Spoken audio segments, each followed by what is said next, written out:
Bəs Elif Dekoru nə zaman biznesə çevirmək qərarına gəldiniz? Həmişə özümü ikinci plana atıram. Hər kəsin istədiyi olsun, hər kəsin arzusunu yerinə yetirim. Bu illərlə belə davam etdi. Hansı ki deyirəm, tədbirlərdə hər kəs əylənsə belə və yaxud da ki, kimsə gedib güzgün qabağında hazırlaşanda mən həmin məsələn kiminsə pilləkənini bəzəyirdim, kiminsə evini bəzəyirdim. Bir gün bu fədakarlığı edərkən artıq özümü yox, ailəmi ikinci plana atdığımı hiss etdim və bu gün son gündür deyə bir qərar aldım ki, bu son gündür ki, mən artıq haransa, hansısa səbəbdən gözəlləşdirirəm, bəzəyirəm və bundan sonra bir daha etməyəcəm. Amma Allah buna izin vermədi. Elə həmin gün mənim artıq bu işi quracağım gün oldu. Qərar verdiniz ki, ümumiyyətlə dekor işi görməyəcəksiniz, yoxsa pulsuz şəkildə görməyəcəksiniz bu işi? Mən həmin anda çox emosional idim və düşünürdüm ki, ümumiyyətlə görməyəcəm. Hə, qəti qərarınız idi. Pulsuz görməyəcəm. Bir əsla demə. Həmin gün əsla dediyimi yaşadım. Siz deyəsən biraz tez yaşamısınız, hə?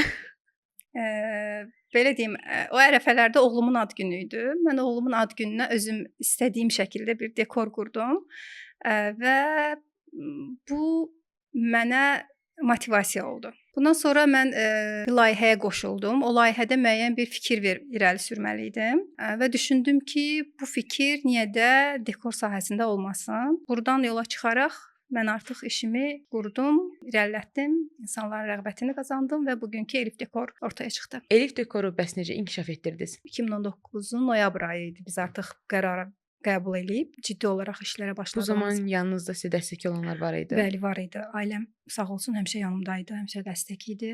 Həmin ərəfədə yəqin ki xatırlayırsınız, 2019 noyabr deyirəm, 2020-ci ildə artıq yavaş-yavaş qapanmalar başlayırdı. Yeni başlayan bir biznes, qapanmalar, tədbirlər olmur, olursa yəni bağlı qapılar ardında olur. Bu işimizə çox təsir elədi. Mən məsələn başlayanda ilk 1.50 biçevrə ilə başlamışdım işə. Atam hazırlamışdı onu da. O mənə çox uğurlu gəldi. Sonra dediyim kimi layihə qalibi oldum. O layihədə də hər şey çox düşünülmüş şəkildə hazırlanmalı idi, yazılmalı idi. Bu ərəfədə mən müəyyən şəkildə bu işin araşdırmasını apardım. Rayonda və bölgədə nə edə bilərəm ki, bu iş irəli getsin.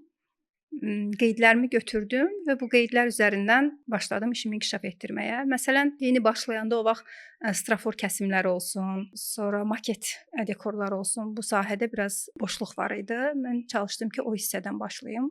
İnsanlar ümumiyyətcə yeniliyi sevirdi ya, mən düşünürəm ki, işimiz ona görə yəni bu səviyyəyə qədər gəldi.